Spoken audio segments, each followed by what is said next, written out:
অর্থের অভাবে সম্পর্কের যেসব পরিণতিগুলো হয়, এই যেমন ধরুন, টাকা না থাকলে যেমন প্রিয়জনরাও দূরে সরে যায়, যারা আগে খোঁজ নিত তারা নীরব হয়ে যায়।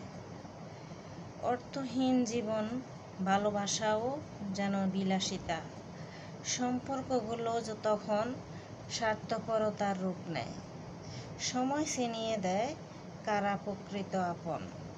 টাকা থাকলে সবার মন ভরে যায়। মূল কথা হলো, অভাবে বোঝায় মানুষের আসল রূপ, কে আপন কে পর।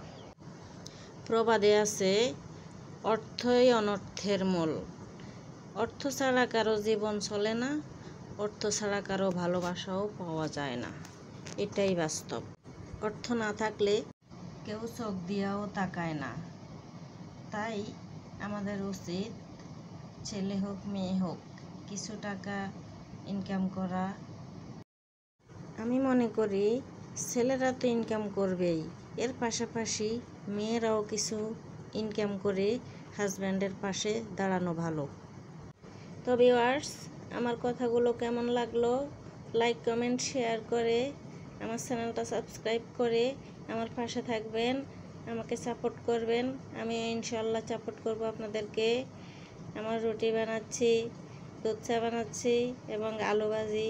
সকালবেলা কে কে এই নাস্তা খান কমেন্টে জানাবেন। আমিও মাঝে মধ্যে খাই, সব সময় না, এক এক সময় এক এক রকম। তো কেমন হয়েছে আমার রুটি বানানি?